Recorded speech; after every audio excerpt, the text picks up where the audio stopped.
Good afternoon, intuitives. Been a little longer than I hoped, but extra double shifts, doing things for a civil case, life, and all the things that come with it, like doing laundry and cooking and getting oil changes and all that fun stuff kind of takes up more time than you plan it to.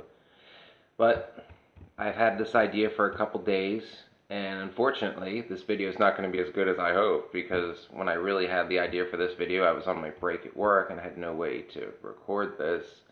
So I'm going to do my best to convey what I wanted to say back when I thought it sounded perfect. Oh, that crippling perfectionism. But we're going to give it a go anyway.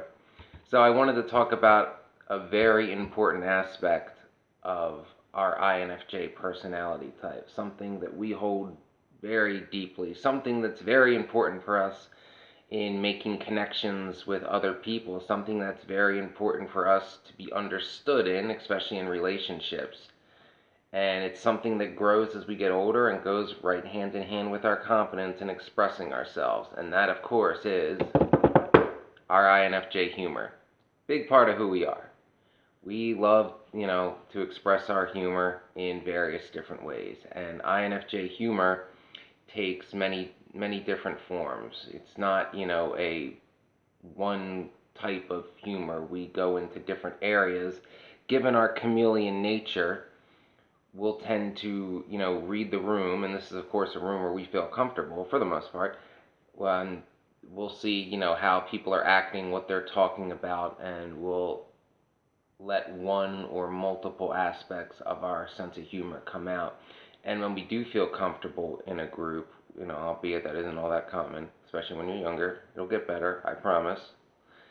When we do feel comfortable and allow ourselves to express our humor, a lot of times we become like the quote clown of the group in a lot of ways.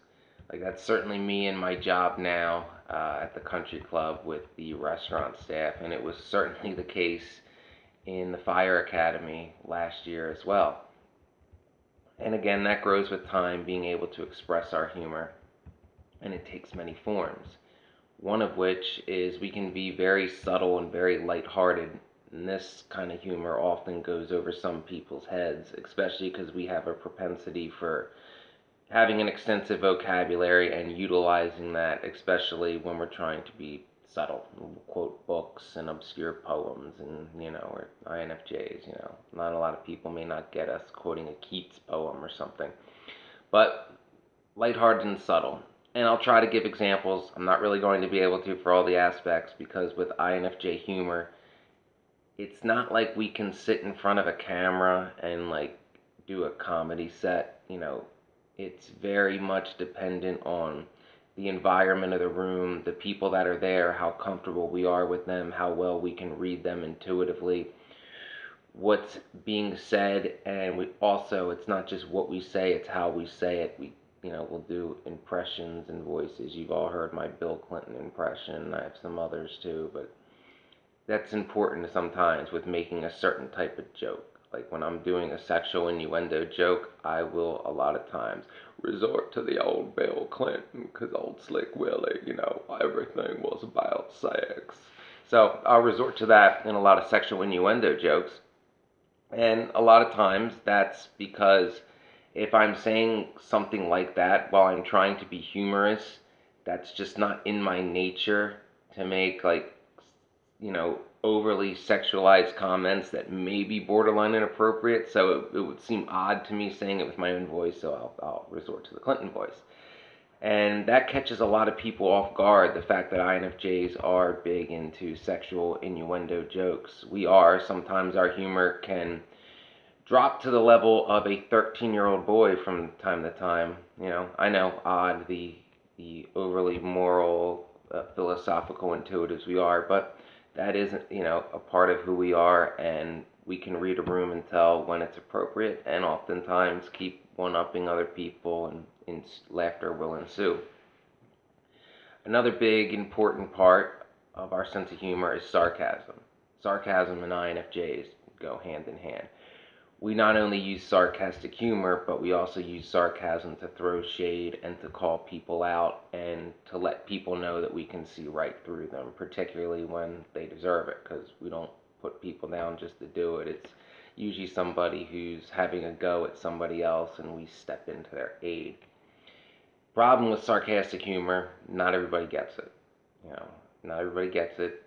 They either get it or they don't. All or nothing. We're very familiar with that concept as INFJs. ENTP men hate it. Hate our sarcasm. Hate it, hate it, hate it, hate it, hate it, hate it, hate it. Hate our humor in general. Want to try to shut us down.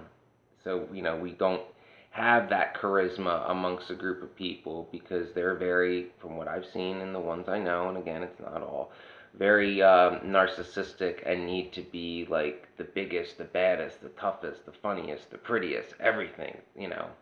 And people are just pawns to them for their end game, and yeah. But I'll give an example of that. So I was like kind of the class clown for the beginning part of my fire academy until the bullying and hazing beat me down, and I became like the quiet introvert in the back, like I was in high school, all just trying to survive. But in the beginning, my humor was rampant, and the whole class, the majority instructors would laugh, and it would help get through some like drier parts of EMT school, like where it's dry material, and a couple joke here, a couple joke there, helps keep people awake, pay attention, that kind of stuff. And I found another important part of sarcasm and our sarcastic aspect of our sense of humor is if you can make people laugh while somebody is exploiting them or bullying them, then that takes that pleasure away from the bully. They love that sense of power and dominance, and if a group of people like a class in a fire academy can be made to laugh during a punishment that's meant to degrade us, then that's a win. That's a win for us. That's a loss for the desired outcome of the bully. Now, another aspect of our personality, and specifically our sense of humor, is we can be very, very, very dark. INFJ humor can go very dark into realms like jokes about suicide, death, things that may offend a lot of people, and we'll let that out around other people who appreciate like dark humor. And humor in the fire service, and I assume law enforcement being similar, can get very dark because of what people have seen. And also humor in restaurant culture too, dealing with drunks and things of that nature. It can get dark. You gotta be comfortable, you have to be around people that are comfortable with that type of humor to let it out, because either that'll land or it won't. And for people who don't understand dark humor or appreciate it, that's not good. Yeah, not good at all.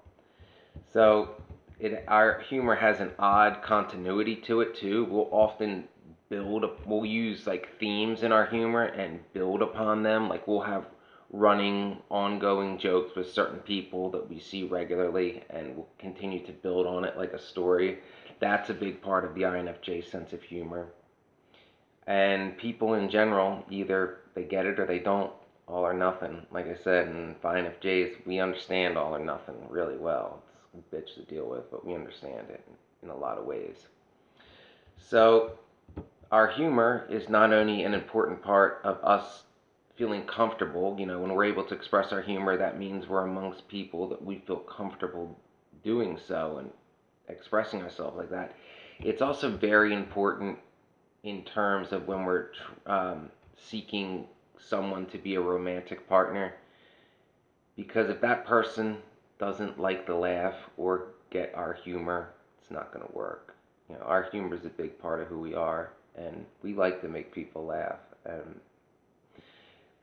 we make a lot of sarcastic comments. So if the person we're with or trying to pursue doesn't appreciate that or understand it, it's probably not going to work. On the upside, INFJs, the two personality types that seem to really understand and appreciate our humor the most are ENFPs, who they say are the best match for INFJs. I have a lot of ENFP female friends, but they haven't been the type I've been drawn to for relationships. And surprise, surprise, my type that I'm drawn to, ENFJs, they really get and enjoy our humor too, and will often try to one up us. You know, ENFJs get not only get dark humor, but they will try to one up you, and it's really shocking when some like sweetheart ENFJ girl who's like a nurse says something that would shock, say, like a jaded EMT or like a jaded cop or something.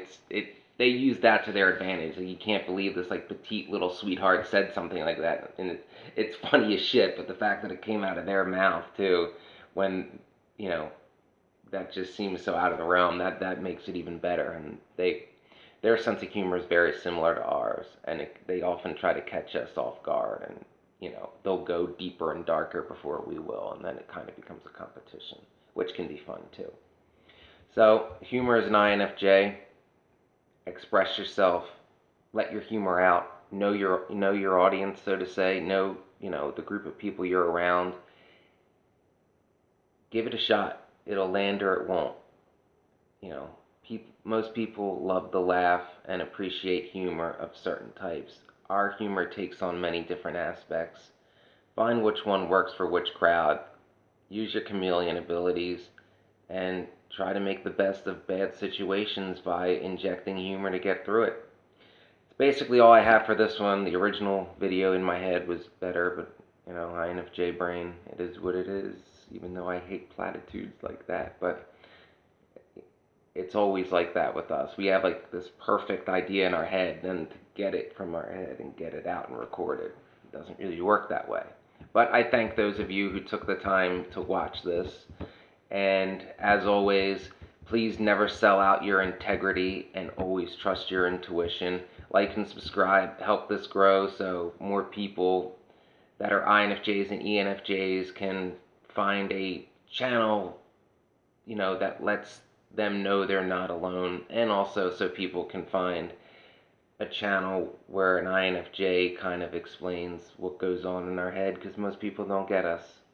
It's a shame, and it's not like we won't answer questions, but people don't tend to ask us the right questions, and we can't be the forward one who just puts it out there. So, thank you again. I'll see you next time, and I'm going to release some more poetry if anybody wants to read it. Again, no Chaucer. Thanks.